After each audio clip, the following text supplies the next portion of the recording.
Rise for pledge.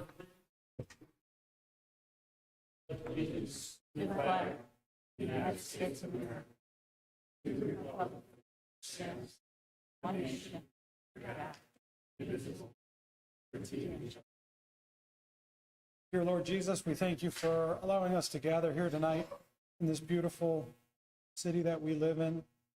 We pray for your protection of our city and our schools, people that are in it. We trust in you, Lord. Thank you and give you all the praise. Amen.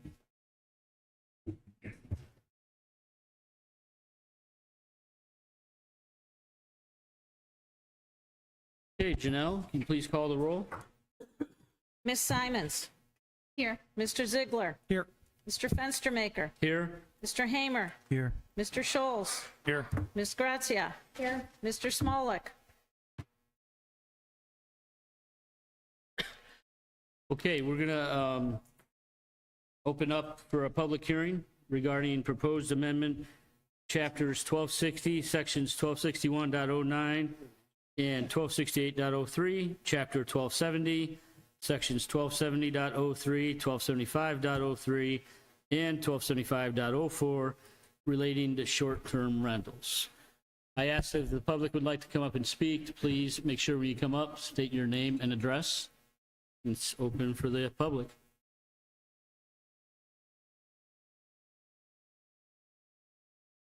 My name is Sarah DeFranco, and I live at 9263 Regency Woods Drive. Could you just give me that address one more? 9263 Regency Woods Drive.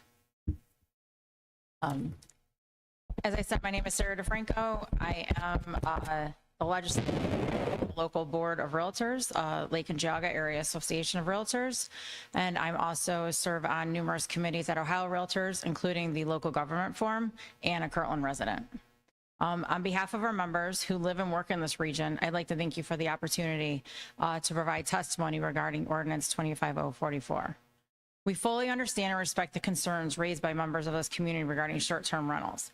Neighborhood stability, safety, and quality of life are all issues we share and care deeply about. However, we believe that a complete ban on short-term rentals is not the right solution for Kirtland. Instead, we respectfully ask the city to take the right steps to implement balanced legislation that allows responsible short-term rentals to exist while addressing the valid concerns that residents may have. Other Ohio communities have successfully done this by requiring permits and registration of short-term rentals, which would also aid in collecting of our bed tax, setting occupancy and parking limits, enforcing nuisance and noise ordinances with meaningful penalties, and creating a review of sunset process to evaluate results and make adjustments. These tools give Kirtland control without taking away the rights of homeowners to responsibly use their property. They also ensure that bad actors can be held accountable while responsible hosts and their guests continue to contribute to the local economy. Kirtland is home to unique attractions, such as the Holden Arboretum, Chapin, and obviously the historic sites that bring visitors to a community, especially the Mormon community. Those visitors spend money on our restaurants, shops, and small businesses, and short-term rentals provide an important lodging option that helps support that local economy. We are not asking you to ignore your concerns. We are asking you to work with us to craft thoughtful legislation that protects neighborhoods while preserving property rights and supporting the Kirtland economy. Banning short-term rentals outright sends the wrong message and removes an opportunity to create a fair, enforceable system. On behalf of Lake and Geauga Area Association of Realtors, I respectfully urge council to vote no on Ordinance 25044 and instead direct staff and stakeholders to develop responsible regulations that fit Kirtland's needs. We stand ready to partner with you in that process. Thank you. Sarah, may I have a copy of that? Mr. Council President, do you mind? No, go ahead. Thank you, Mr. Franco. And I'll let the law director give a, yep, it is. I'll let the law director give a little more context as to how we got here, when we got here, related to getting out ahead of a potential issue. 1000% agree with the assertion that work needs to be done. And again, with the law director giving a little context on how we got here, I think hopefully it'll shed a little bit of light for you and the group of realtors. We were just talking in our work session about committee meetings coming rather quickly related to this legislation, and to the ultimate, however the ordinance ends up shaking out. And so if you can help us with that, that would be like perfect. So thank you. You want to just give a little context here, Matt? Yeah, thank you, Mr. Mayor. So as it relates to the short-term rentals, obviously the city hasn't really done much in regards to that for a number of years, I think for about 15 years. This really came on our radar after the Senate Bill 104 is currently pending in the Ohio legislature. In that legislation, as it was currently written, or as it was written as of about 2 months ago, it completely stripped cities of their home rule authority, which if you're a chartered municipality, it gives you the right to create laws to self-govern, right, for the health and general welfare of the city, safety, health, and general welfare. So that law was stripping local governments of their home rule right to regulate short-term rentals. It specifically said you can't enact any legislation or restriction or regulation whatsoever as it relates to short-term rentals. They are permitted. Now, at the most recent Senate subcommittee meeting, I believe it was, before they adjourned, they inserted a provision that grandfathered in any city that has a regulation, for example, a prohibition on short-term rentals. So they said, I don't have it in front of me, but essentially it's if you have a law that prohibits it, that law could still stand. If you don't have anything, then our statute prevails and trumps anything else. So the suggestion is at this time to outright ban it, just so that we can have that regulation and we can maintain our home rule and our ability to regulate this. Because what you don't want to have happen is have nothing on the books, then all of a sudden that law is passed, and then we lose our ability to regulate it. If there's a bad actor, if there's anything like that going on, we lose that ability. So the thought is, let's get that regulation in effect. And I think as you all have spoken during the committee meeting, I think during P&Z and even at the council meeting, that there's not a desire to have this law remain in place. It's more so, let's get this law in place on the if chance that the Ohio Senate and legislature and the governor signs off on that, okay? Because if they do, and we don't have anything in place, we can't regulate it. So the thought is, let's get this in on the books now, and then while that's there, we have that safety net, and then you guys can all work together and kind of peel back those layers and try to craft an appropriate policy that you think appropriately regulates short-term rentals, so that you are still, ensuring the general welfare and safety of the city. I did speak, I know I mentioned this at the work session. On Friday, I spoke with, I think, a member of the Ohio Realtors Association. I believe she's the lobbyist for them, and then also the lobbyist for Airbnb. Indicated to them, I know, again, they stressed a desire to press the pause button on this. I, again, reiterated to them our desire just to move forward, or my recommendation to move forward, just kind of to preserve that right. But I also indicated to them that again, from everyone that I've heard as it relates to this, whether it's council and P&Z, that there's a desire to craft a reasonable regulation. I told both of those parties, from the Ohio Realtors and the Airbnb lobbyist, that invite them to the table and say, listen, I know you have a lot of resources, you have a lot of other legislation and policies that you've seen. Why don't we come talk about it? And I think P&Z mentioned that they were going to discuss this at the December meeting. That's correct. I told those two other parties on the phone, I'm like, listen, there's no harm in having them look at it earlier. Ask them to take a look at it sooner, try to get committees out there and get some policies in place. So they don't like where we're coming from. They don't want to see the ban, but I can say I think they understand why, but they don't agree. Right. So, but my recommendation, just in abundance of caution, if the Ohio legislature and the Ohio government actually passes that Senate Bill 104, this at least puts us in the best position possible to continue to be able to regulate short-term rentals rather than giving up that right. You sure can, but you need to come back up. My understanding is that Senate Bill 104 is still in committee. It is. That's exactly right. And House Bill 109, which is the parallel bill, has passed out of committee. But my understanding is also that no one in the Ohio legislature really has an appetite to move forward with this.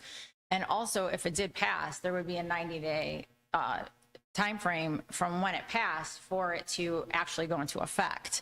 So, I understand where you're coming from with the urgency, wanting to have that in place, but you have, the legislature's not even back in session for over a month.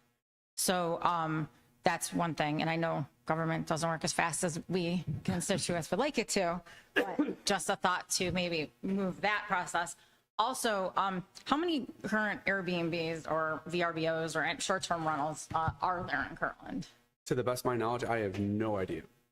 But I did stress, and even at the last meetings, that it is in committee. There's no guarantee that it's going to pass. We don't know what they're going to do with it, but we don't want to necessarily take that risk or gamble with the city's ability to regulate something on the if chance that they do come back and pass and we don't have anything in place. Right, but So- nothing moves fast at the state either. As somebody correct, who is a state political coordinator for a local representative, nothing moves fast there either. So Absolutely. I would think that we would have time as a community, and I'm more than happy to help with this. I'm serve on the short-term rental committee at Ohio Realtors. I have all sorts of things that I would love to share with Kirtland to make this work.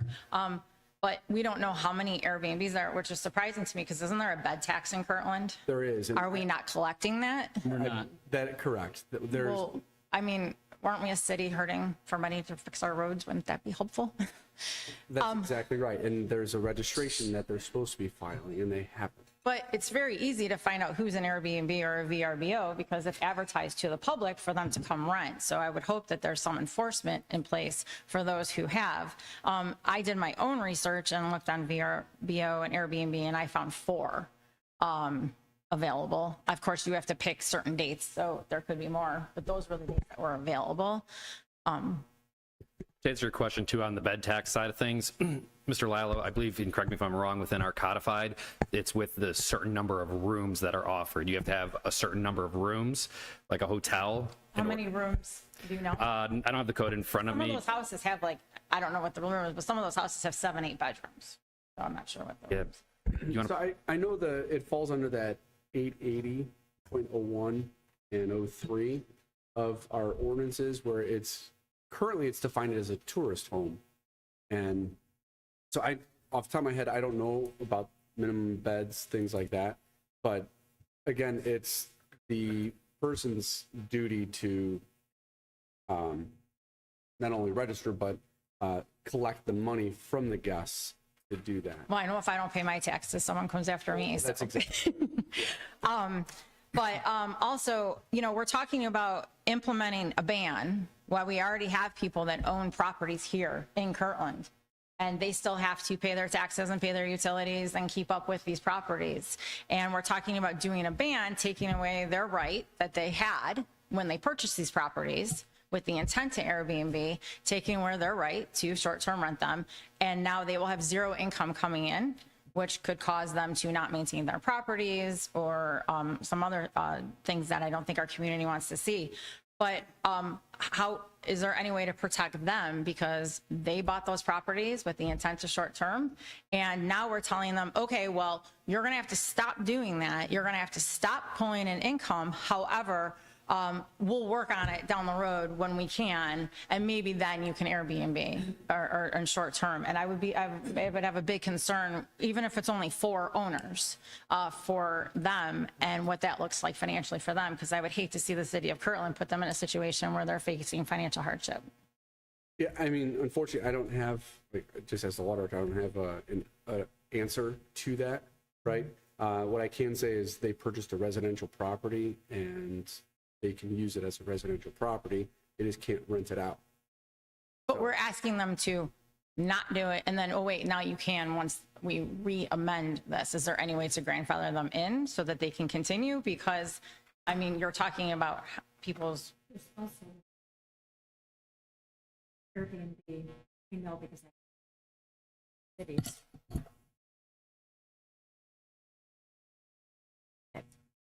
If you, let's just say, for instance, we have these Airbnbs in Kirtland, which must not be an issue because we're not hearing anything negative about them. Right. Let's say they have them booked through the summer and into next summer because of all the guests that are visiting the community. If you go back and you cancel these bookings, you are fined like 10 or 20%. I mean, I know it because I've done it. So if somebody has them booked 40 bookings through next year and all of a sudden they have to go cancel them, they can be fined thousands of dollars for not, and also then not being able to be allowed to go back on Airbnb for quite a while. I know that too. So that's definitely something we have to keep in mind because it's not fair to them if they've run a good business. It's been well maintained and people have come and people have enjoyed the stay or whatever. And then all of a sudden they're being penalized for really doing nothing wrong by having to cancel all these. Are these actually businesses that are registered in our community? Legitimate? Well, they're, No, I mean, people have homes at the Airbnb. Sometimes they Airbnb them for a couple months if they're in Florida for vacation or for the winter or whatever. Yeah, so I don't know what the, you know, what,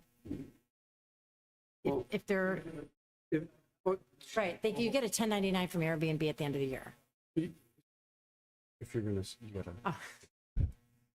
I don't want to cut you off. I just, yeah.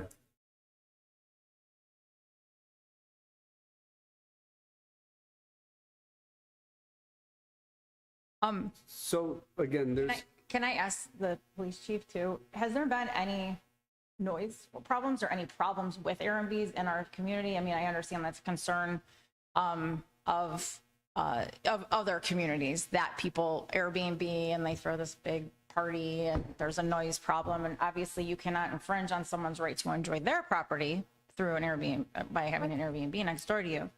But I'm wondering if there was ever any Yeah, problem. to my knowledge, we haven't had any issues with any of the Airbnbs in the city. It's never come up in terms of reporting or having somebody staying there. So I think we've been pretty good in that regard, but I do know about some of the other problems in local communities that have had issues, and I think we've been really fortunate. If you read the Airbnbs, most of them are tailored to actually walk to the temple and so on. So most of them are tailored to our Mormon community.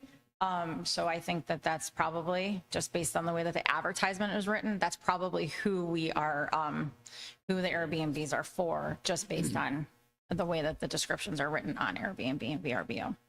So, and we all live among Mormons and they typically don't have big parties and have noise ordinance problems. So, which they make great neighbors. So, right. So this is, we're in the public hearing. This is the second reading. So it doesn't necessarily need to be tabled at this point because we still yeah. can go to a third reading. Is it okay? So Name it. I'm Patrick Clunan. I live at 8269 Emerald Glen. You know, I am an Airbnb short-term rental owner as of May 1st. I know we came in, full disclosure to the council, told them about the Airbnb. I know I talked to you, Kevin, and said, hey, can I do this? You said, you know, right now you can do this. And so I guess, you know, like I brought this, we've only been open since May and it's been phenomenal. Like this morning, the people left and they left a review saying, we went to Sausalito, we ate at Tavern 6, we bought the food at Mike's Market. So I just want you to understand, like every single review in here is like, they're blown away by Kirtland and what we've done with our home. We live on a 10-acre estate. I didn't plan at all to speak tonight, but you did a great job, and I agree with 100% of everything she said. And the thing that keeps coming back to me is the word banning. So like, I feel like we're starting at the bottom, which is the completely wrong way to do it. I feel like it's somebody saying, you know what, we're just going to raise all your taxes and then we'll figure out what you should really pay later. Or you're fired, now you're fired. So, but then you just we'll figure out how we can leave it. And I just feel like this is completely backwards. Like nobody's complaining about our Airbnbs. Everybody's saying it's not even going to pass at Ohio. And now we're in this panic mode to like to ban everybody, or out of fear. I don't live out of fear. I don't work out of fear. Fear is not in my place. So I'm encouraging you guys to not live in fear. I mean, we're in Kirtland. Kirtland is an amazing town. And yes, many of our home people, our guests are Mormon. But we've had people from all over the country. This last week was from Delaware, Florida, and just all in one house. We had 6 or 7 people, and they were here for a Case Western graduation. You know, and they couldn't fit in our house, so they had to stay, and they were disgusted by the Red Roof Inn. So, I mean, we need more Airbnbs. I am registered as a Marybrook LLC, and Airbnb and VRBO are they're taxing me. I mean, they're putting us on a 1099. You're going to get your taxes because we pay our taxes. What are we going to do? Not file our 1099. So we're struggling. I've been a homeowner lived in Kirtland for 61 years. So our family has been for 63 years. How do you receive your bed tax form then? I don't know what a bed tax is. Okay. So that's on, I have no idea what that is, but we're paying our taxes from the revenues that we're creating. And that's pretty much what I would say it is. It's a house. So we can talk about a bed tax. I don't know what that is. So, but I'm just saying, I really see this as potentially being very blown up out of proportion. I don't think that me or you are blowing it out of proportion. I just think that if we're really fearful about this bill, I've heard it's not going to pass. Why are we rushing to ban something when we should say, okay, it's allowed. Let's get some revenue so we can pave our roads. Let's get some revenue from Airbnbs. We have 120,000 Mormons coming to Kirtland last year, and nobody's sleeping in Kirtland. So, like, let's be capitalistic understanding and like, let's do this. Let's do it right. I have no problem with, linking arms with somebody like you that knows a heck of a lot more than I do. I have no idea what about a lot of this, but why don't we band together and to come up with, let's say, hey, let's do it. Everybody, let's fix up some of these houses and do an Airbnb. Not ban it, but let's start it.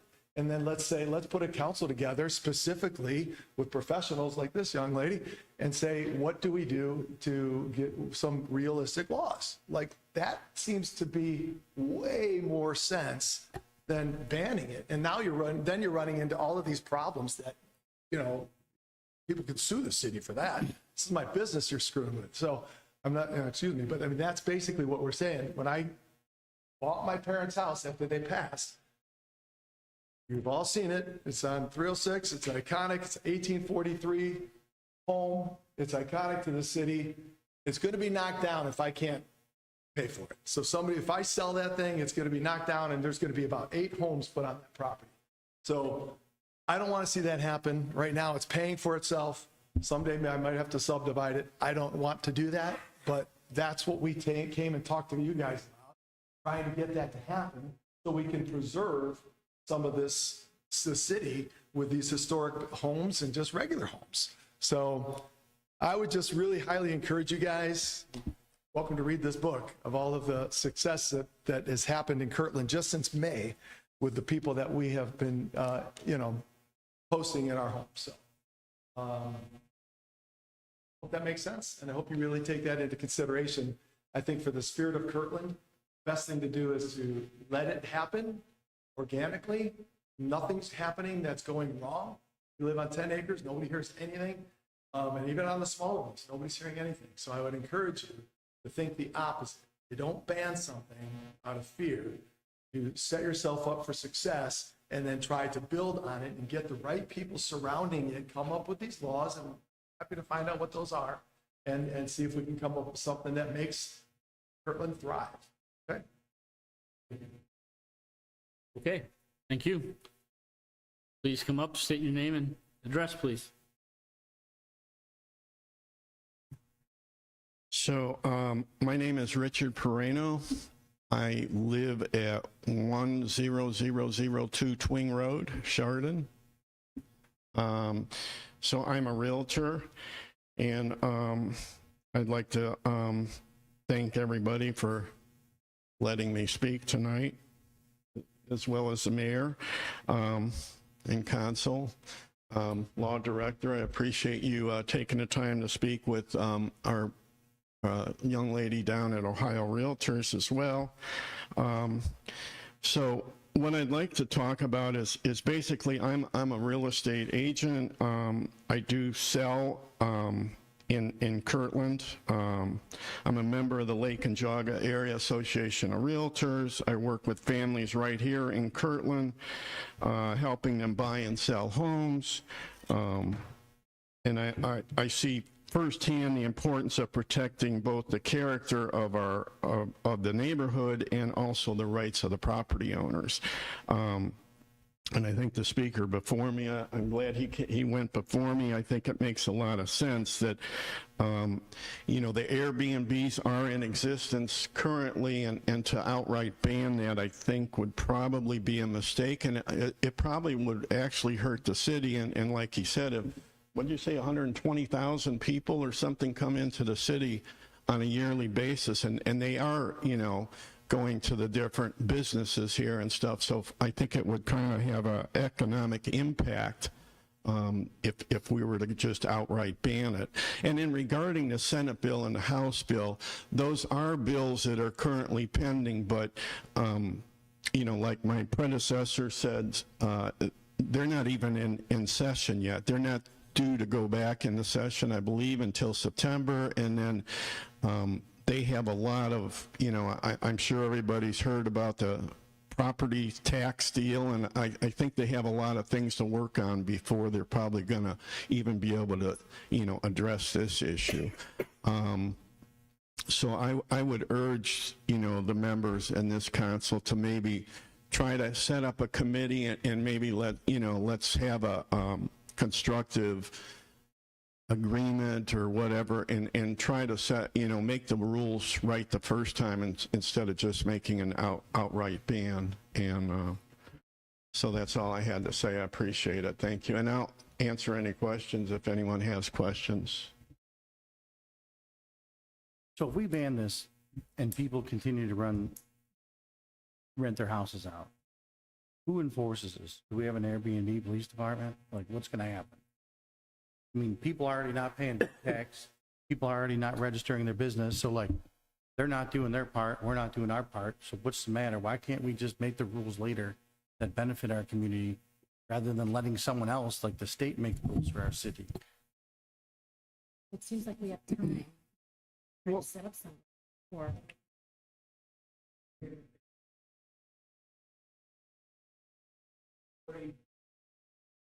That's questionable. Well, just because if we do nothing right now, okay, it's questionable as to whether that's a regulation on the short-term rentals. So that's what I don't want to have happen is we roll the dice on that. And then we come back, let's say, assume for a moment that that law is passed. We come back and create some other regulations that you guys all want to be in place. Now, someone doesn't like that, they challenge it and they say that that state law supersedes it, right? That's questionable as to whether doing nothing will be sufficient, because are we really regulating it, right? So if we impose the regulation now, which right now would be a prohibition, and then you guys, again, it doesn't need to pass today, but you at least start the process while this is pending, okay? Start the process and trying to craft appropriate regulations so that it can then be modified. Do you have any idea what type of regulation? I don't know enough about it, other than just, please pay us your taxes. Do we use like the term grandfather?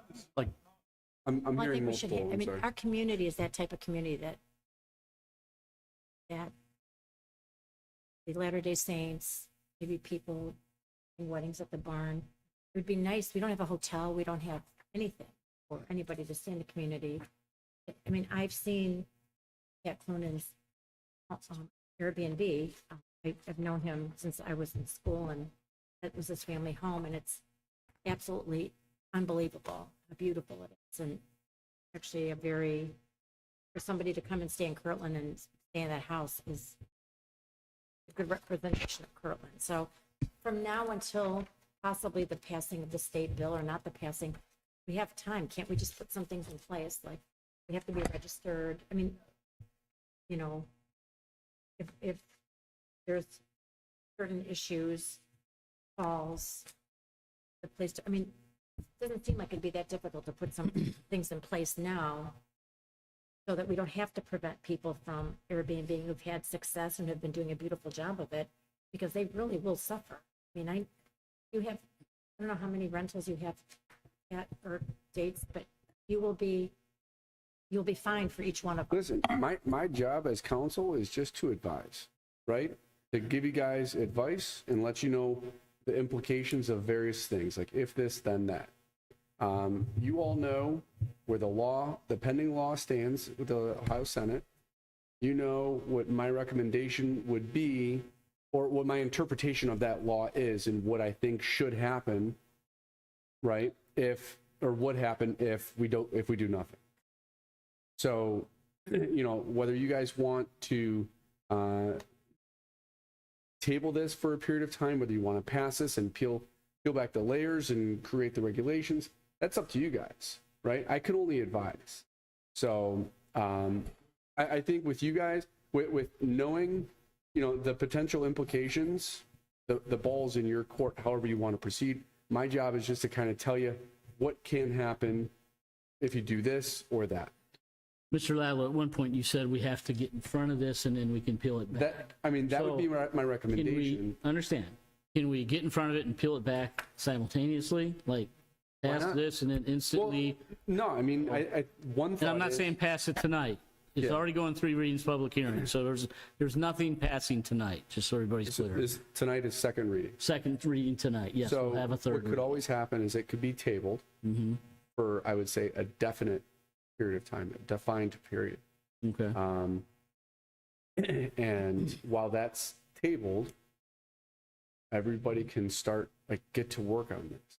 And if at some point this council has appropriate legislation that they want to see that actually implements the appropriate regulations, then this can come off the table and you could either vote it down, you could vote it up, however you wish, right? But it at least gets us with the recommendation. It gets us in line with the charter. Right. Yeah, it was in front of P&Z. They reviewed it. They issued a recommendation. Now it comes back to us, council, comes back to council with the recommendation, and you have 2 readings to consider this legislation. And you can either, like I said, you could table it, and you know you're now in conformance with our charter and our requirements for modifying zoning code. Okay,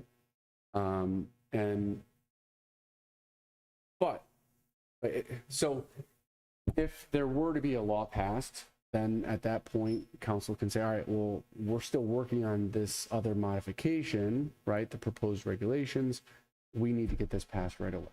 Then at that point, council can pull it from the table and address it, get it passed. While that's passed, there's a short, a smaller window of a prohibition while the other one is going forward, but it still preserves the city's right to enforce or regulate short-term rentals. That's a thought. I mean, it's up to you guys how you want to proceed.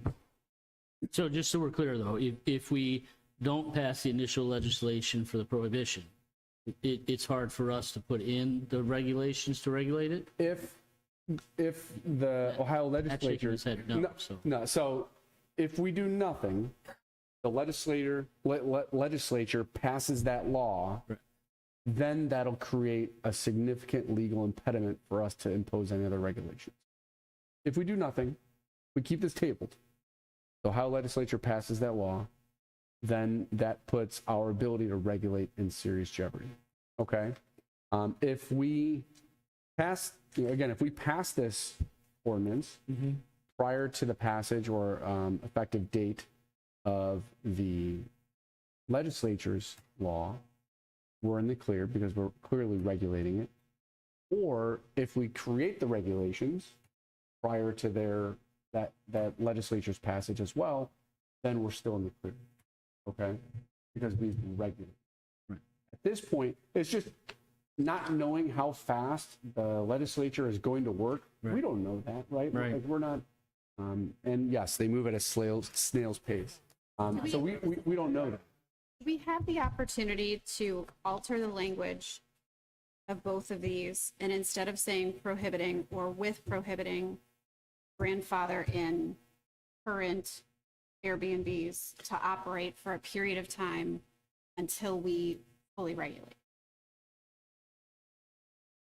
So prohibit anything new from coming in, but grandfather in already operating Airbnb. That is a difficult one to answer because it's almost that you're picking and choosing, and you don't know who is in fact operating. Yeah, I mean, nobody's registered now as an Airbnb. Yeah. Mr. Clunin, are you registered as an Airbnb with the city? Exactly, right. That wasn't a trick question. I was just trying. With the state. Okay, Yeah. okay. No? Yeah, There's right. No, I agree. Right. Right. Okay, we can't do that. I'm sorry. You got to come up here and speak, and Mrs. Pappas is up here next. I want to give her her time to speak too, but, so name and address, please. Okay, Christine Pappas. I have been a Kirtland resident for 27 years, as well as a real estate agent for 26 years and past president of the Lake Geauga Association of Realtors. I will not get into and repeat what my colleagues have already said. I would like to add an additional example, though, that is also something that I think people often forget. In speaking with one of my fellow agents in the past couple of weeks, she relayed to me that, and we've all had this as well, currently she has past clients in our neighbor city of Willoughby that needed to move out of state for a year and a half so the wife can finish her schooling. They don't want to split up their family for that year and a half, so they all decided to move together. They also did not want to sell their house. So while they are away, living in this other state, they are short-term renting that property. And then in a year and a half, they're all going to come back and take over their house. If they were living in the city of Kirtland, they would not be able to do that. They would essentially have to sell their house, go rent another place because they would not be able to afford to keep both properties, and then come back and have to scramble for a new home. So that's another element to this that is part of the onion that we don't really, it's difficult to peel this back. And I think what we are trying to say here is that as residents and community members that are very involved in the industry, we believe that there should be regulations. We just don't believe that there should be full-out bans. It's going to hurt people that are currently using it, and I don't think that that is the council's intention, is to harm anybody. I think we're trying to put things into place. I have a question, because I'm not an attorney, so I have to ask this question to Matt. Okay, so in the bill, it states municipal corporations, charter counties, and limited home rule townships are likely permitted to regulate short-term rental properties under their existing police powers. What does that mean? Where are you reading that? In SB 104? Yeah. Where? I can actually give you all copies. I have SB 299, which looks like it was the original, and HB 109, and then I have 104. So using the police powers is part of the home rule authority. Okay. Yeah. So if we don't have a ban in place, then anything that's existing follows under the police powers, is that correct? Again, if you want to reread it, or are there Bates numbering on the page that you're looking at? It's on page 2 of SB 104. Page 2. What line number is it? Do you know? It's right here. Sorry, thanks. Okay, so actually that's not the actual. Summary. Yes, that's exactly right. Yeah, it's right. not, okay.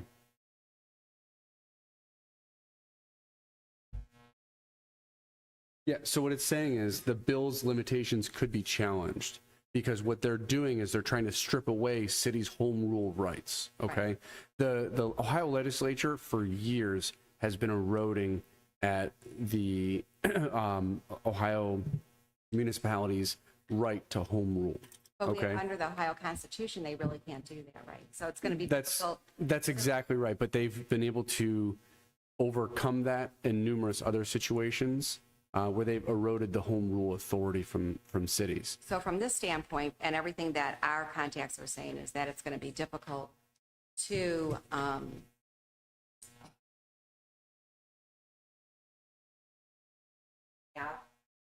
have some rights.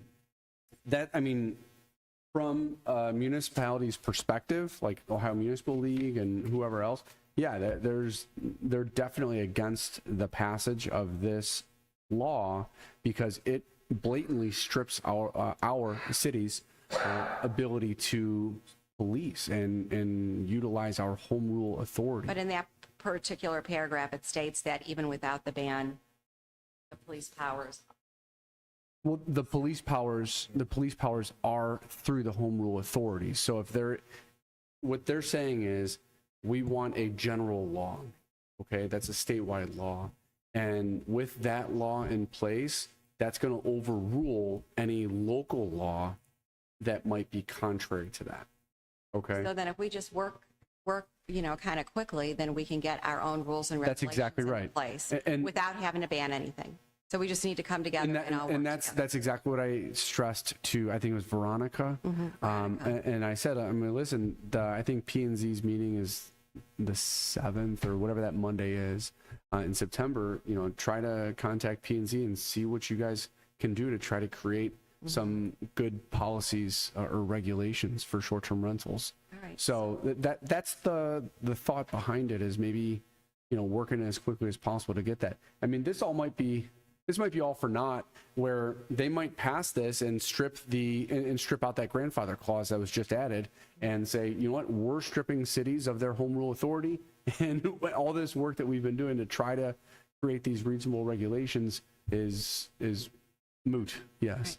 So we don't know, but with that additional provision that they put in there, it gives cities the ability to regulate it if we already had the regulations. So that's why the thought is, let's just get something on the books and then let's work to get the appropriate regulation. And from our perspective, we feel like the thing that should be on the books is the actual intent. Let's take the time. We have an intent. I think everybody has the intent of not harming our citizens and our current business owners.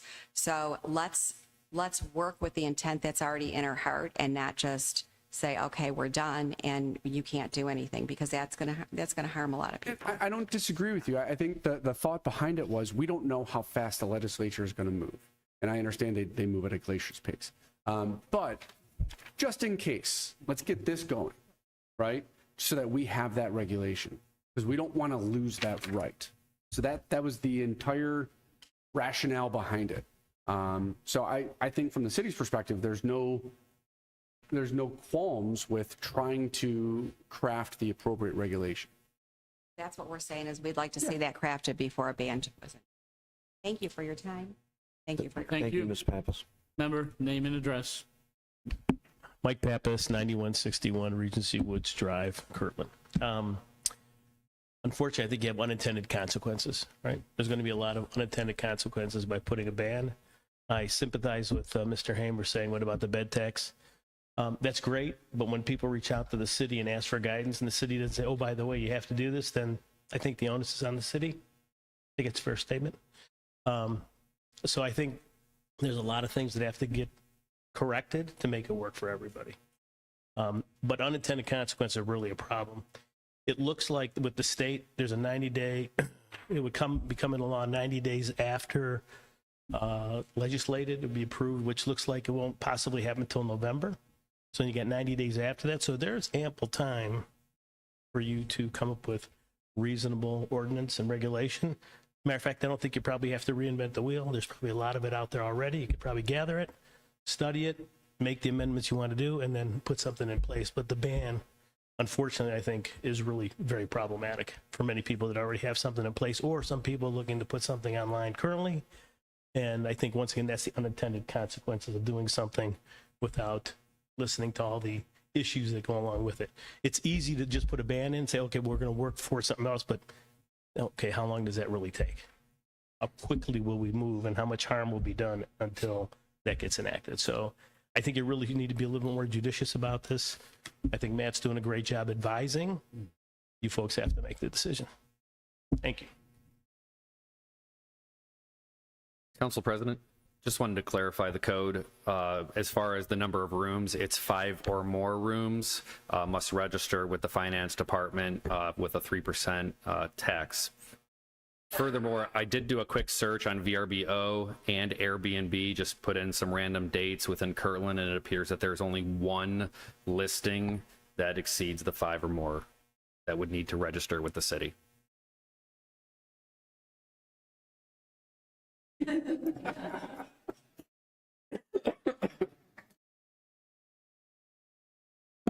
Mr. Slapnicker, thank you for that information. Is there anybody else from the public that would like to speak tonight? Council, any more comments regarding the public hearing?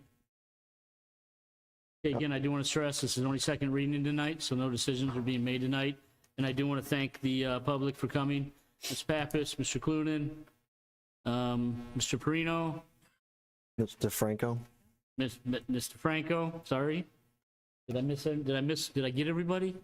All right, no, I do want to thank you for coming tonight and giving us some feedback. It's very, very good feedback. And I do want to stress, council is not trying to ban and hurt the residents of the city of Kirtland.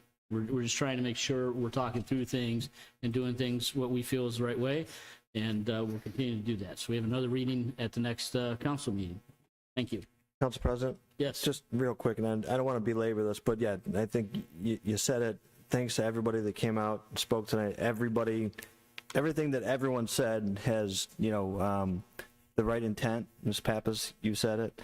We're all trying to accomplish something here that's best for the community. I think Ms. DeFranco and her organization can really help this council to potentially modify this what we're calling a prohibition today. Mr. Lalo, one question.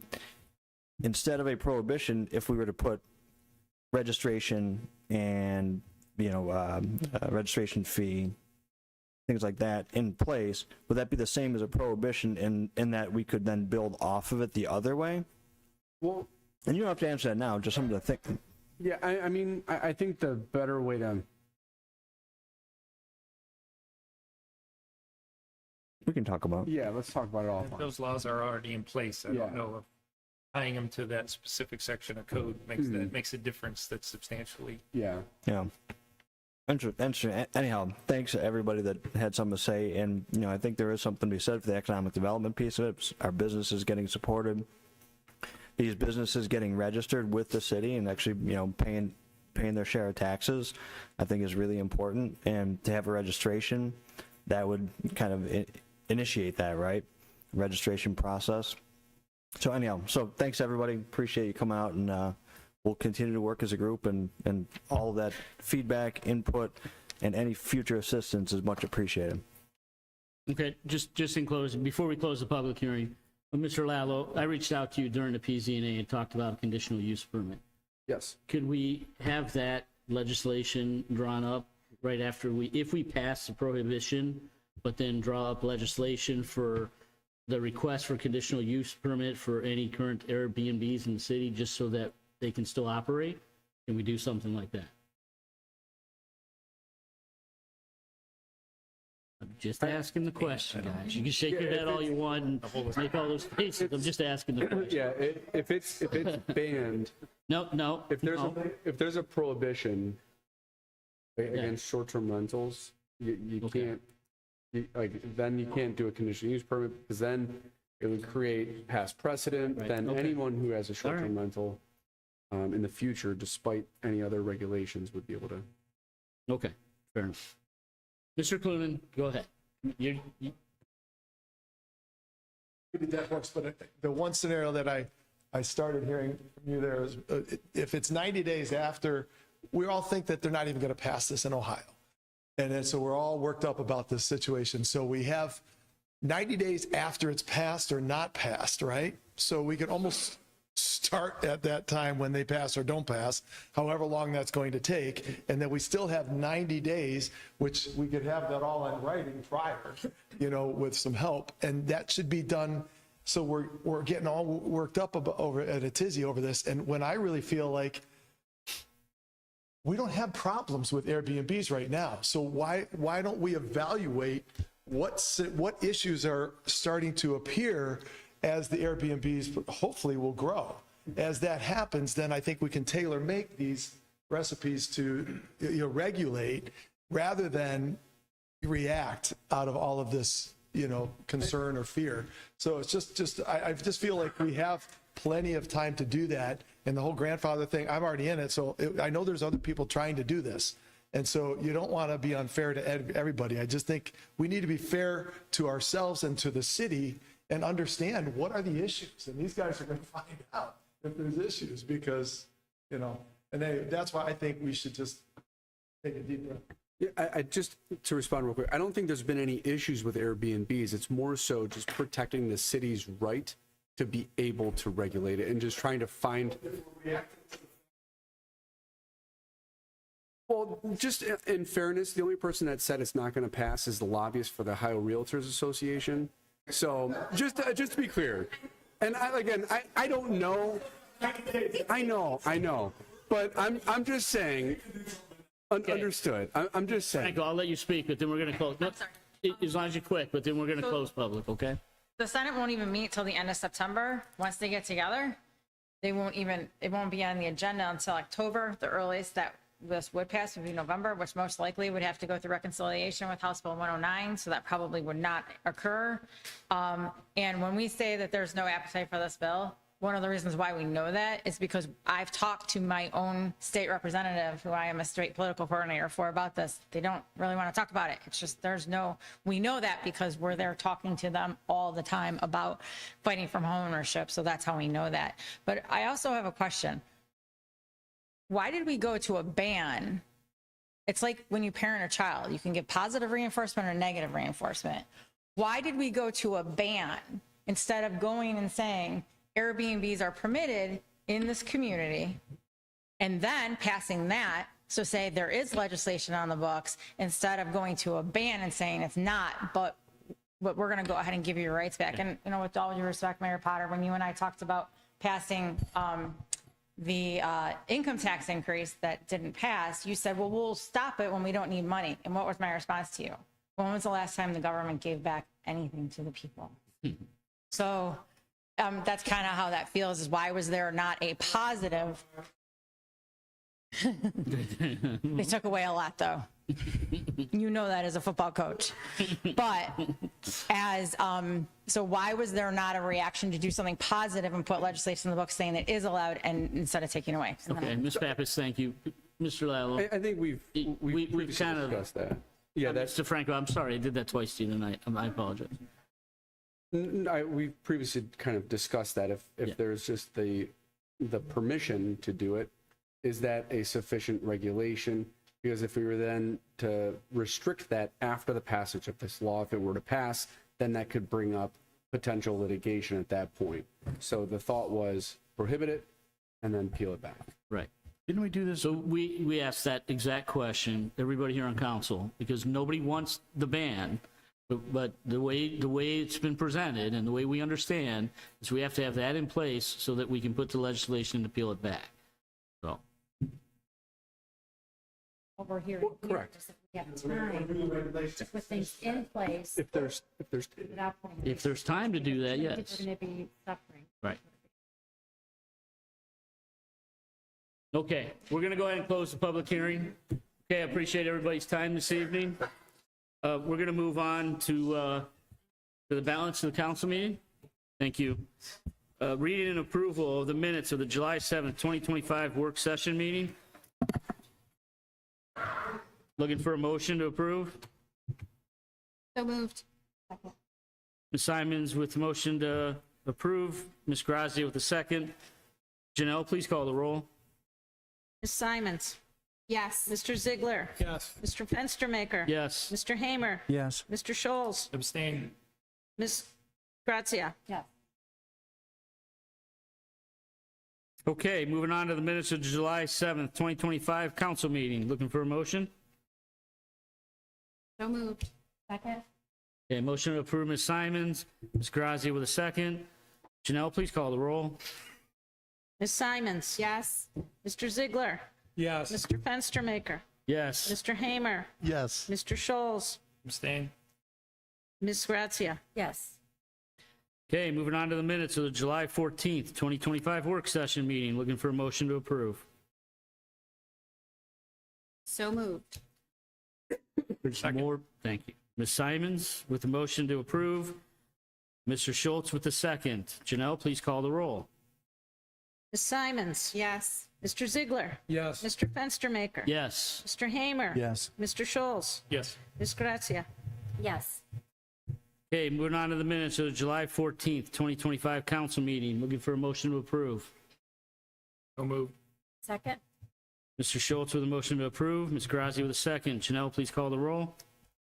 Ms. Simons? Yes. Mr. Ziegler? Mr. Fenstermaker? Yes. Mr. Hamer? Yes. Mr. Scholes? Yes. Ms. Grazia? Yes. Okay, moving over to the department reports. Chief Hutton? Thank you, Mr. President. The monthly report was sent out. You should all have that. One thing to update on, July was our busiest month ever as far as EMS transports. A lot of training over the summer. We had MCI drill, active threat training at North High School. We were able to send quite a few of our newer medics to that. We had our FEMA graded exercise for the paranuclear plant at the Kirtland schools.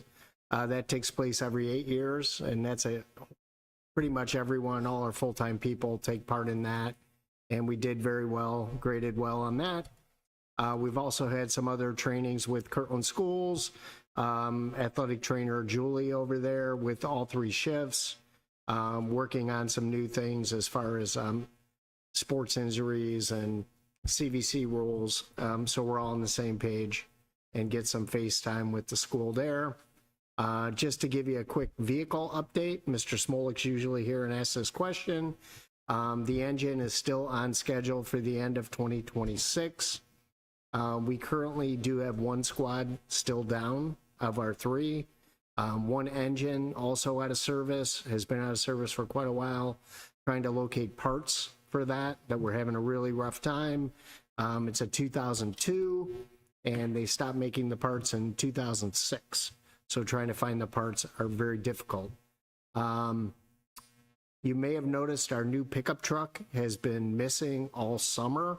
It's been a classic Chevrolet, and there's a warranty transmission issue with a lot of the Chevy pickup trucks, and they've had a hard time getting the parts. So actually the materials to make the parts. We were finally notified Friday, the part came in. So Chief, we're you can always borrow Smolik's truck. Exactly.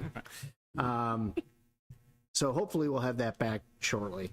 I talked to the mayor and the finance director about ambulances. We're at the point where we're looking at, we may need to do an ambulance purchase next year. That was part of our 5-year plan. Talking to our ambulance vendors, we found that the same situation that takes place with fire trucks, if you spec it out and build it, 2 to 3 years to get a squad. One workaround on that is they're starting to produce demos quarterly, and rolling out those demos. So they're in process right now in production.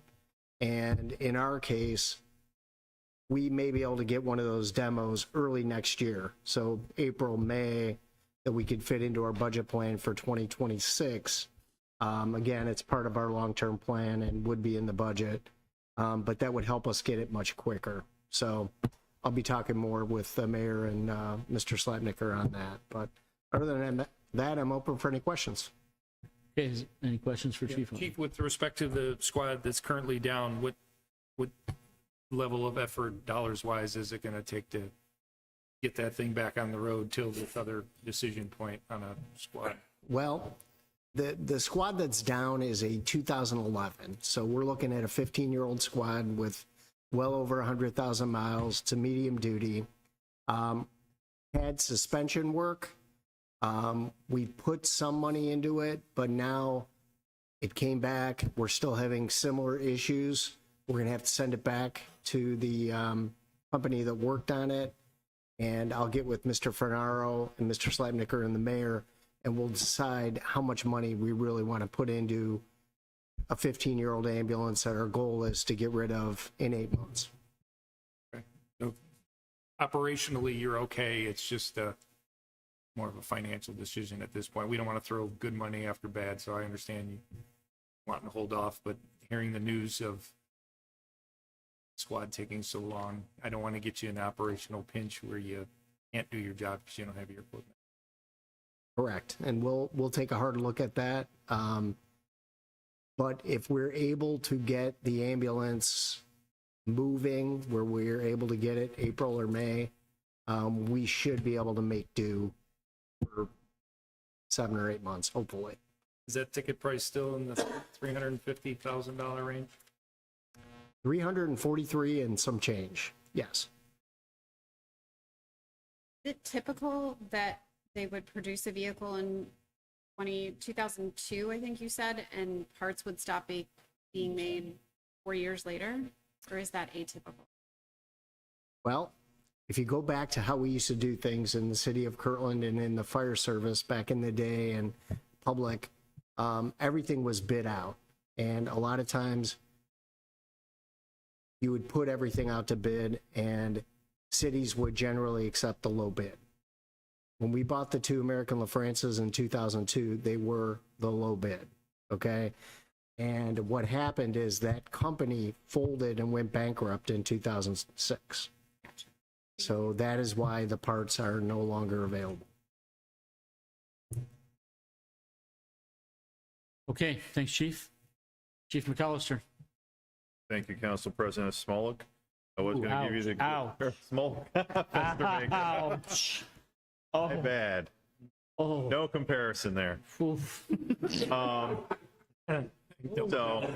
my good news was going to be that our Chevy's getting ready to go into production, but with his news about the transmissions going, it doesn't seem as optimistic now. Well, as our truck sat for 4 months in Classics parking lot, there were several police vehicles around it, keeping it company. Oh. So outside of that, that's all I have to report on the police side. I did want to just speak on the contract a little bit since we talked about that prior to the meeting. Just let the community know we are in discussions with Willoughby about coming into our next 3-year contract. Prices are looking like they're going to be about $177,000 a year. It's about $44,000 over what we were paying after bringing in the PSAP and other things to the negotiation table at the last contract. But seemingly this is a very fair contract, and the hope is that they will be bringing in more agencies after the beginning of the year, which will reduce our total costs and potentially put us paying less than we currently pay right now. But that'll conclude my report. Open for any questions. Chief, I didn't get a chance to ask this during the work session, but did the Lake County Emergency Management Center change their methodology of billing? What precipitated this idea of paying per call instead of a flat fee? Are they more, does it seem more fair, or, I mean, I don't understand the change of business model there. The county always based it by what they called radio clicks. every time you keyed up the mic, that's how they decided how much they would bill you. So billing by the call is a similar practice, similar to what they do or Chagrin Valley would do as well. All right, but you think it's fair, and if, obviously, if more communities join, we're going to see the savings shared, so. And I can tell you anecdotally, with the central communications and the sheriff's office, they have a new contract that's rolling out to all those political subdivisions. There are massive increases going on there. Another subdivision that I work with, they're paying well into six figures just for a fire department. That doesn't include policing or anything like that. So there's a significant cost in the dispatch, and I believe Chief is accurate as it relates to the true cost and it being seeming like it's fair. Let's just hope everything pans out, that there's multiple jurisdictions that join in and actually defrays that cost and reduces that even more. Okay. Chief McAllister, on Sunday, August 10th, I had a resident text me.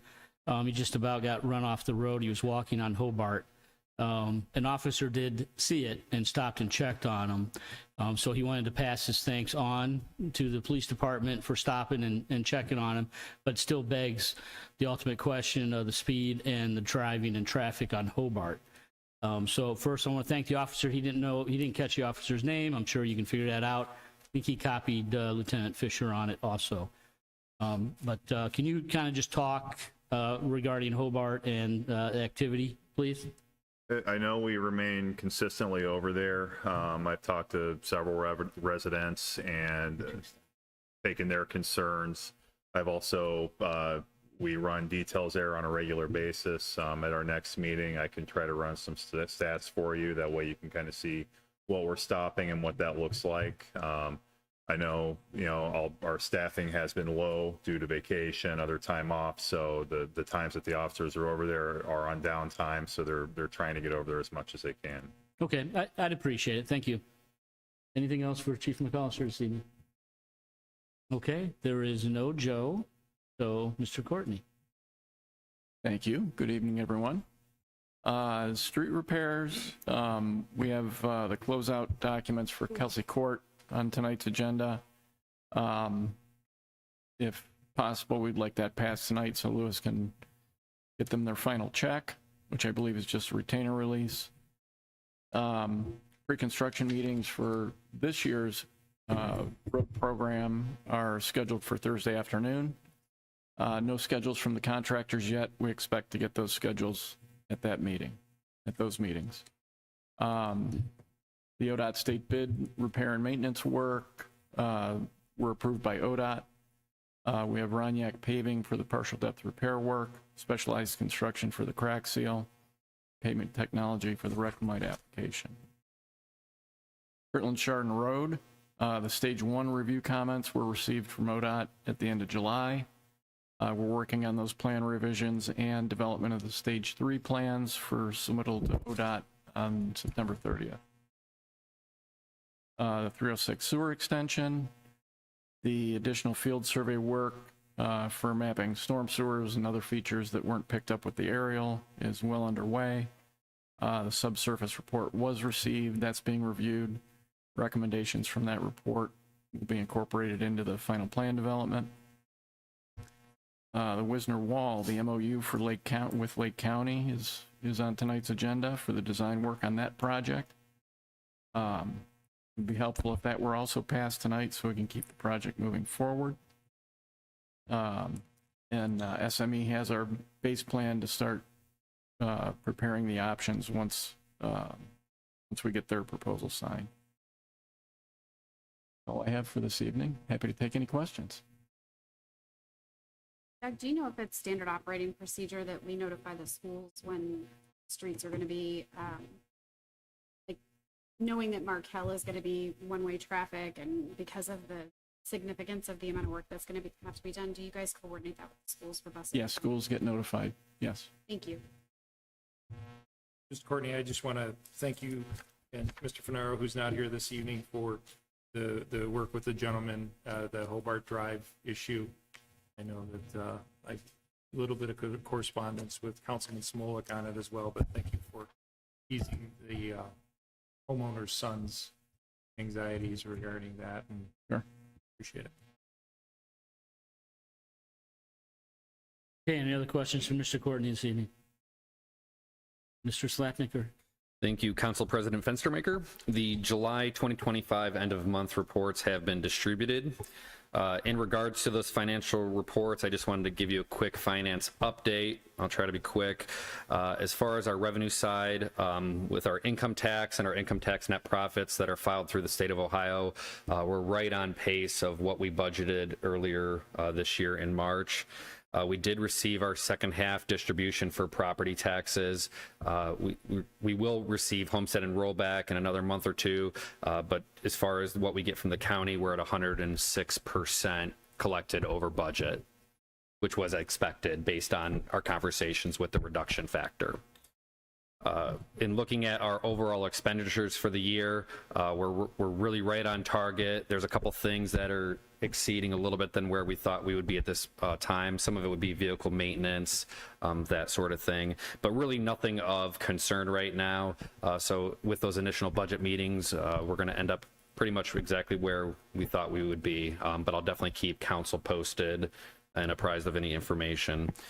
I did attend at the county today, actually, the tax budget hearings, and the Budget Commission did pass our tax budget exactly how it was last year, 3 mills of inside millage and 8.05 mills of outside millage. We'll get legislation to you once we receive the official paperwork back from the county to certify the amounts and the rates. I would say it will be consistent with the prior year, but we'll await that documentation from the county. At the last council meeting, I mentioned that I met with Fifth Third regarding investments. On Wednesday, I'm having a meeting with Huntington regarding the same, but we will be getting an investment policy here to council for passage before any investments were decided upon.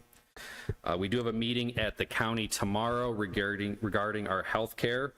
They go over things like the current experience within the program, potential rates, and any new programs. So I'll provide council an update at our next meeting. We did have a court allocations meeting related to our fees. The first half fees were $12,995, which were lower than expected. We're currently working on the insurance renewal for the property and casualty for the city. So that will come across councils for legislation to enter into that agreement probably here in October or so.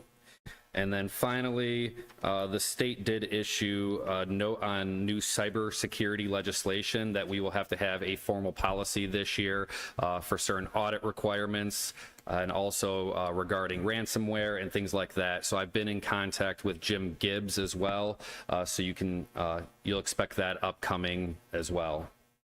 That concludes my report, and I'm available for any questions. Any questions for Mr. Slapnicker? Louis, relative to the capital expenditures, how are we pacing there?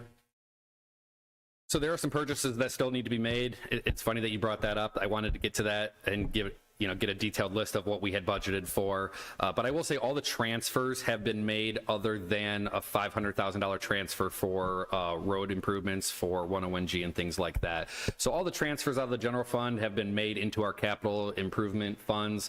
But I'll get you a list exactly of what we've purchased already and where we stand. Thank you. You're welcome. Can I step back 1 second, Council President? Mr. Courtney? Somebody had a comment about water pressure issues. I believe it might have been Mr. Ward, but I've also been experiencing those. Has there been any kind of general response from Aqua Water? I haven't heard anything, and that's first I'm hearing of the water pressure issues, so. I've been watering my grass a lot. That might have something to do with it. I turn on the water to make coffee at 5:45 in the morning, and the water pressure, It's exactly when I was watering my grass. Stop that. Well, coffee. You bring up Aqua, though. We asked for them to come to council, and we still haven't seen them. Did I miss that? You didn't miss that, but I think I talked to Councilman Scholl's last meeting about, sounds like they have a policy, directive from their legal staff that they don't come to community meetings. They invite people to their, to the PUCO meetings, right? Oh. To the public hearings, so, yeah, unfortunately, that is the case. We're lucky that we have representatives from First Energy and Waste Management come, but otherwise.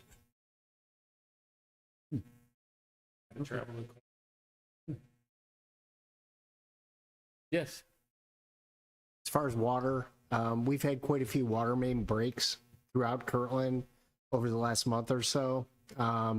We've lost water up by Station 1's area, different neighborhoods. We've had some large main breaks on 306. There's also, Aqua has a person out working on trying to find a leak that's occurring in Kirtland south of 306, where they're losing thousands of gallons of water, and they're trying to find out where they're losing it from. So that could have some impact. Yeah. So Thousands of gallons. yeah, but down south down 306. Probably justifies why our water bill's going up. Chief, we had that geyser there right at Chapin Forest, I don't know, a good 5 or 6 years ago. We've had more than one. We've had quite a few geysers. The mains are getting older. So yeah, we're starting to have a lot of problems with water lines. Okay, so this doesn't fit within Lewis's purview, but since we've gone down this path, a while back we had whoever they are now, the illuminating company, come talk to us, and they were doing something where they were shutting off the automatic switch so that they could try to pinpoint why we lose power for a second and then it comes back. Things seemed like they were better for a while, but it started happening again, and I'm just curious if we've gotten any update from them on whatever the results of that thing that they were doing was to kind of try to pinpoint where that issue was coming in. I will send Ms. Zalea a text right now and follow up with you. Okay, thank you. Thanks. Okay. I finally said her name right, Mr. Lalo, after all these years. Zeely. It's not Soleil. Oh, no, I guess I did. You still said it I still wrong. think I think it's Soleil. You were still way off. All right. Good effort. Mr. Council President, I did have a question on Mr. Slapnicker. Mr. Slapnicker, I did have a question. Yes, sir. You mentioned the court allocation, that it came in lower than expectations. Is that something that we were owing the court, or is that what we received from the court? No, that's what we owe the court. Okay. But they can't exceed what we've taken in as far as revenue. They can't exceed in those court allocations. Okay. All right. Thank you. Okay, no. Julia, do you have any updates for us this evening?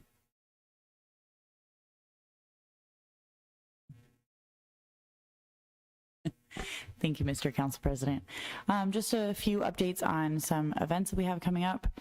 This Thursday, the 21st at noon, we do have our pig roast. That is $20. You do have to be a member, but we would like to extend an invitation to council and department heads. They would like to join us.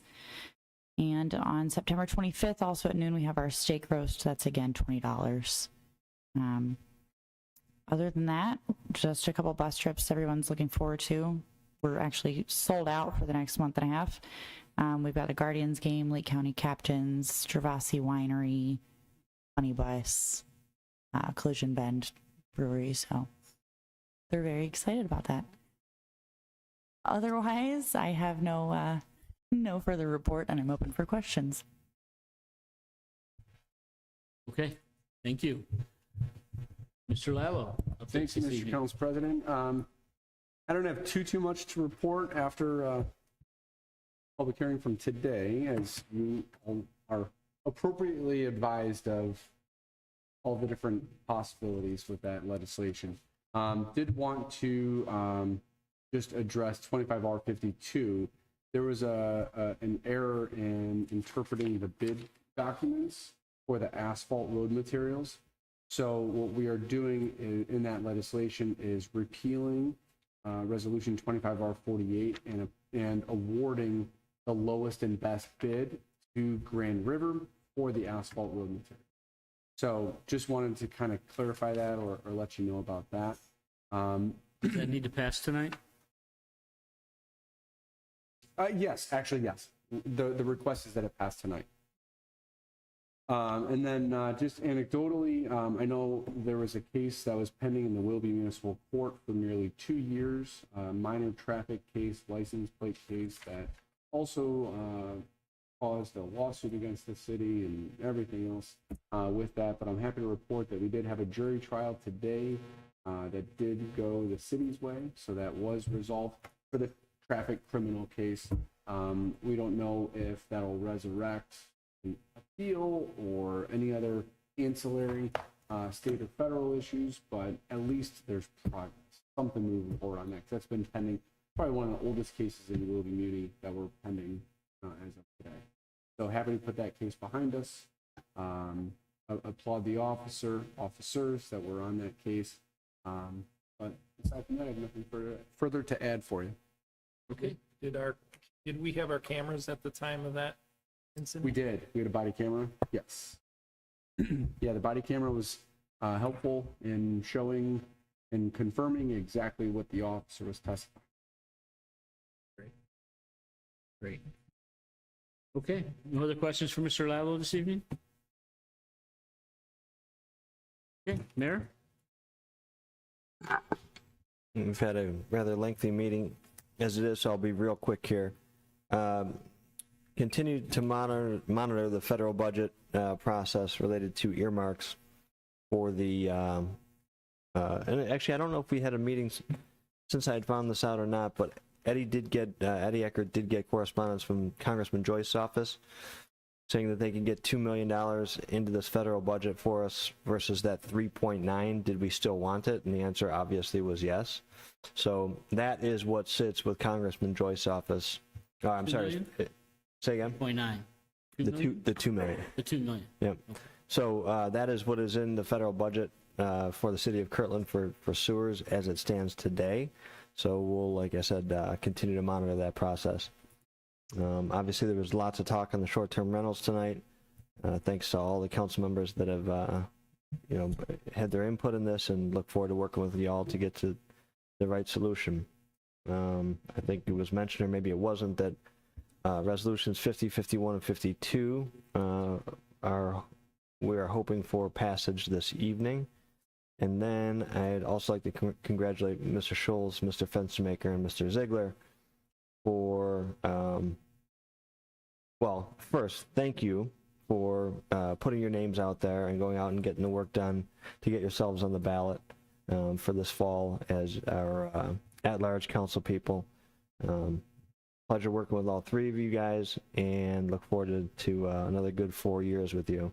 It was good to see that just the three of you were the ones that filed, and with that, we can have a bit of a fall campaign off. Yeah. For the first time in a long time. Yeah.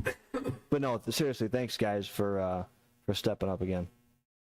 Thank you, Mayor. Other than that, I'm open for questions. Any questions for the mayor this evening?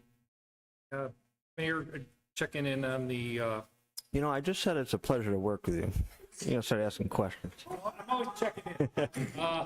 The internet, or high-speed internet. Well, how gig? That's on me right now. Mr. Gibbs sent me over a contract last week.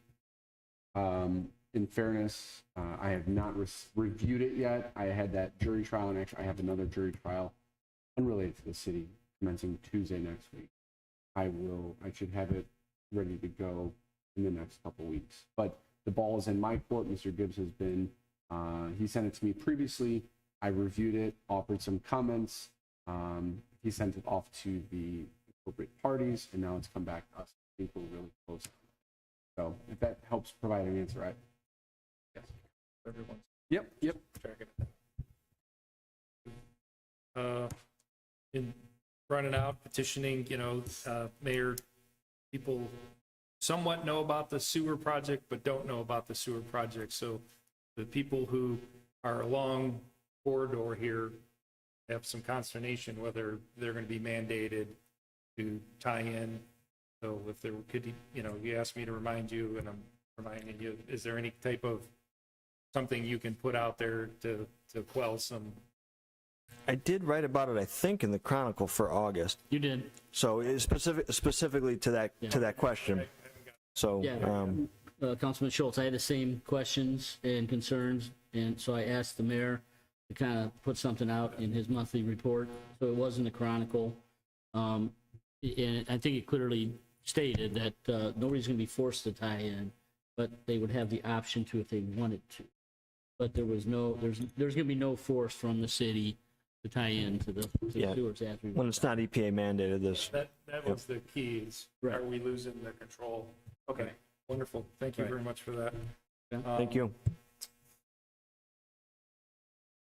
Out again in the Parkwood area, where does it stand with the remainder of that drainage project?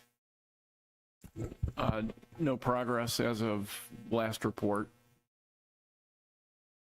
Any anticipated timeline of Not completion?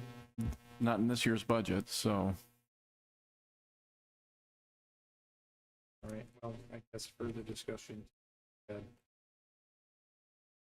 Yeah, not. I mean, that area is only one of Well, I dozens of drainage issues that we're trying to tackle here, so. I understand. It's just a question that was asked of me, and I just said I would pass it along. Mr. Courtney, again, Mr. Ridgway's, is that Briarwood or Briar? Bridlehurst. That's close. I know, you're speaking of Parkwood. But on the Bridlehurst situation, where are we at with that? We have estimates for doing the work. It is on the city's priority list. I don't remember exactly in what position it's in on the priority list for drainage. So the list has been prioritized. Mr. Fernaro mentioned Saturday when I was with him about some type of pipe in an easement area that had been capped or blocked from line. Pension pond? No, he said some line runs through one of their properties that was blocked or something. You were looking at the easement? And on Bridlehurst? It was Bridlehurst. Not ringing a bell. No? I thought the neighbors had a retention pond years ago and it got filled in. Which neighbor? Ingram. Which one? Ingram house, the Ingram house? On the right-hand side? Yeah.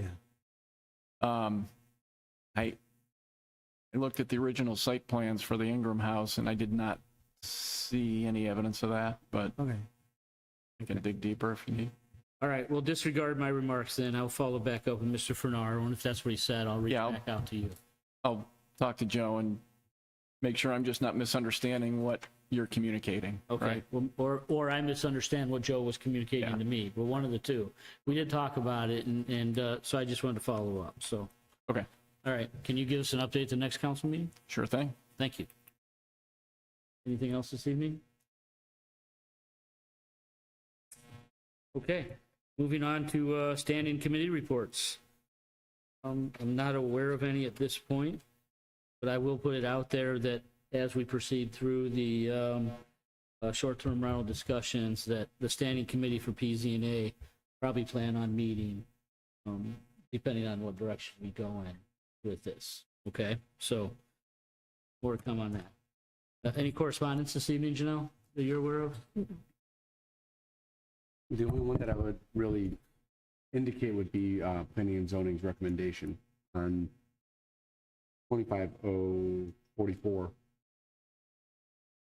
Oh, on the correspondence? Probably. Okay. I don't think I have that sitting in front of me. Do I need to read that out, or? No. Just acknowledging receipt. Okay.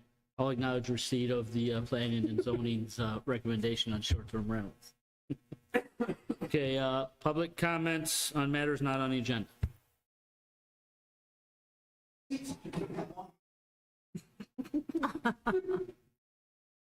All right, moving on to old business. Public comments on matters of old business. Okay. Okay, second, 25-0-44, second reading, an ordinance prohibiting short-term rental properties in the city of Kirtland by amending codified ordinance sections 1261.09, 1268.03, 1270.03, 1275.03, and 1275.04 within the zoning code and declaring an emergency. Any discussion? I think we, Yeah, just one of the things, regardless of how this falls, the process in which we march through it, I guess in my discussions with people in the city of Kirtland, and Mr. Franco, I think, brought it up, that there probably should be some type of, not necessarily a sunset clause, but I was thinking a whereas clause that brought it back to council every year to just look at it as a check-in point, see how things were going, right? Do you think, is it working? Is it not working? What administratively is it causing in the city, right? And then we could hear from the chiefs, and we have just a point, say April 1st, every year it comes to council, hey, we're all good, everything's good, nothing needs to change forward. So Councilman Schultz, is that something we could add to planning and zoning, or no? Do we do that? well, we could initiate it. We could initiate it? We would ask planning and zoning to look at it. Correct. Yes. So if Okay. it comes to, right, it would just cycle up every year. Is there a need to look at it? Yeah. What have we all heard collectively? What is police chief, fire chief experienced? The fact that we've never done anything about them. I mean, never. It's not just those issues, it's the law as well, right? If this is something that's here to stay, it's like the internet, it's here to stay. I think it would. I'm kind of 50-50. I see what you're saying. We haven't heard anything. No. But when So we, we're only hearing just because I it understand, came up, yeah. right. But we don't do any, my struggle is when it does hit the fan, then it'll be, well, you guys had the opportunity to do something, you didn't do it. It's the left hand and the right hand thing. Right now, we don't have a problem. You're correct. That doesn't mean we're never going to have a problem. That's just, we could down the road. And so reviewing it, if we go down the road with the legislation, stuff like that, if reviewing it's not bad. It's just a review. And I think at a minimum, it's raised our open our eyes to the fact that we don't know how many there are and who's registered and who's paying taxes or not. That's good. And I think that tonight that kind of became evident. Right. So basically, I would say I'd like to make a motion to amend. Well, if I may, real quick though. So what we're doing, this legislation is to prohibit it. And what you want to do is you want to say, let's revisit this issue annually, right? I would think, I kind of agree with your desire to review this on an annual basis. I think that should be in the next legislation. Because I think from everybody's perspective, I don't want to speak for the group here, but it sounds like there's something else that's coming down the pipe to provide that regulation. Now, if this is to force council's hand to say, all right, we are going to take this up, whether you like it or not, at the latest April, when we're forced to review this or whenever. But Yeah, I understand what you're saying. It's not to force somebody in April of 2026. It's saying, hey, council, we took a look at this. There's some duress around it.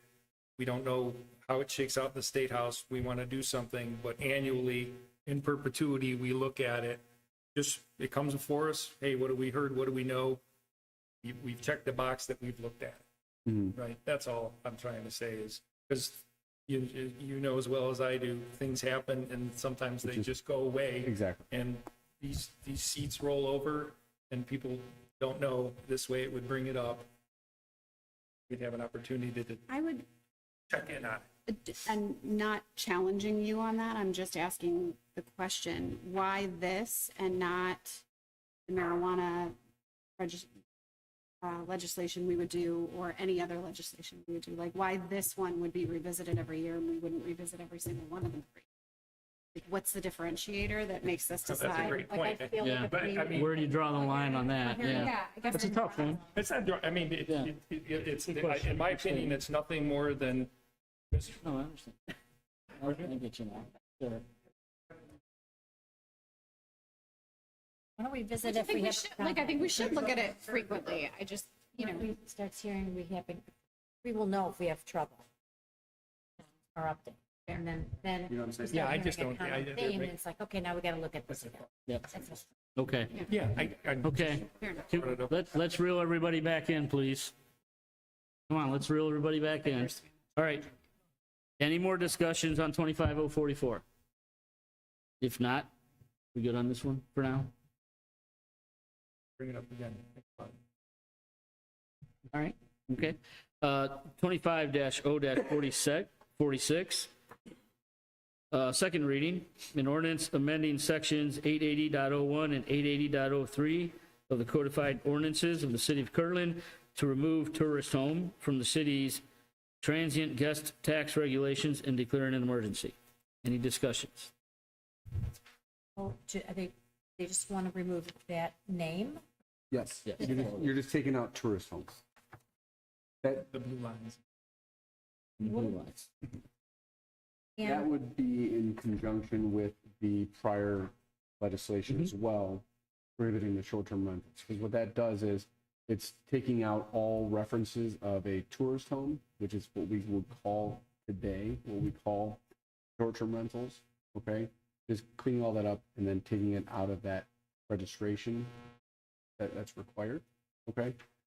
So if it is in fact prohibited, then we should move forward with this legislation as well, okay? If it's not prohibited, then we still need to amend this legislation to update it with the actual term of short-term rental right, rather than not tourist. tourist. Okay, That- I know. okay. All right, moving on to new business. Public comments on agenda items of new business. Okay. 25-R-50, first reading, resolution authorizing the change order and the closeout of the contract with Specialized Construction, Inc. for its work on the Kelsey Court repaving project and declaring an emergency. Looking for a motion? Motion to Waive the three give the readings. 3 readings. Emergency and adopt yet or no? No, just motion to Motion waive to the waive three the readings. 3 readings. Need a second? A second? Okay, Ms. Simons with a motion to waive the 3 readings. Ms. Grazi with a second. Any discussion?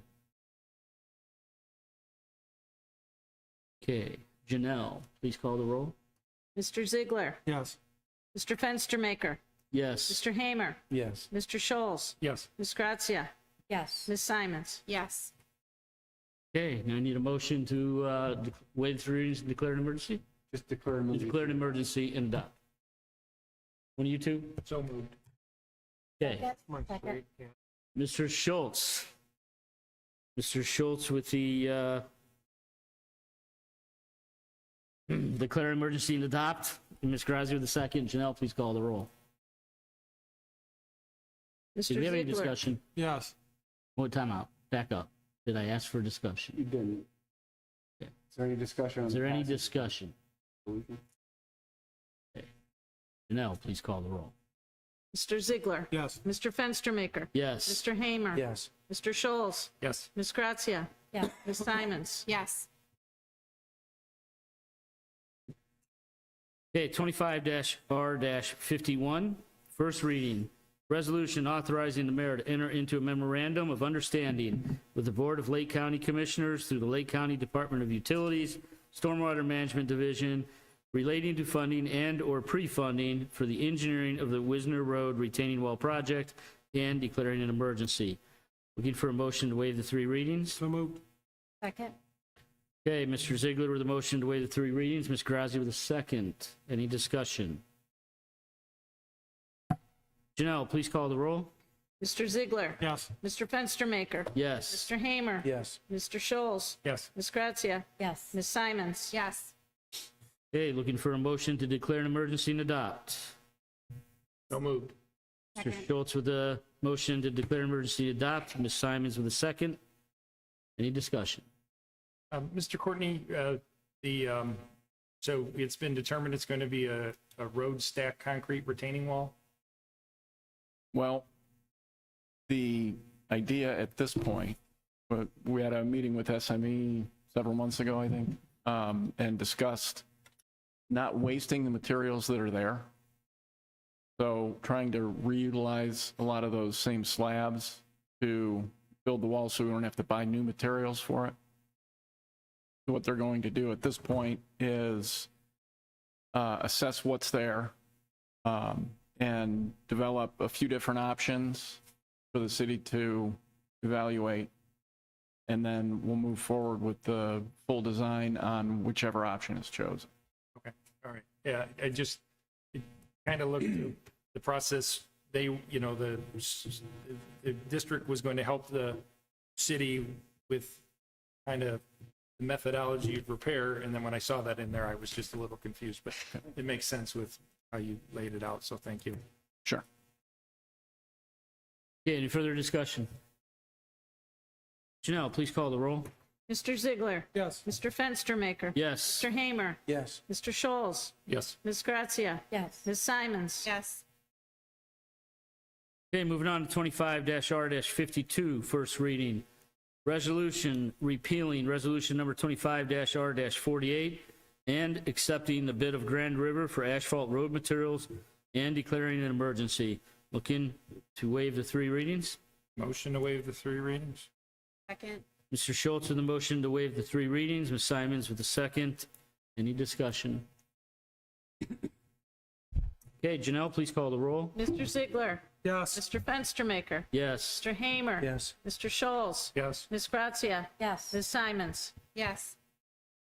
Okay, looking for a motion to declare an emergency and adopt. So moved. Second. Mr. Schultz with the motion to declare emergency and adopt. Ms. Simons with a second. Any discussion? Janelle, please call the roll. Mr. Ziegler. Yes. Mr. Fenstermaker. Yes. Mr. Hamer. Yes. Mr. Scholes. Yes. Ms. Grazia. Yes. Ms. Simons. Yes. Okay, moving on to council comments. Any council comments this evening? Okay, continuing concerns. Last time for the public to speak before we adjourn. Okay, looking for an adjournment? Motion to adjourn. Motion to adjourn. Second. All in favor?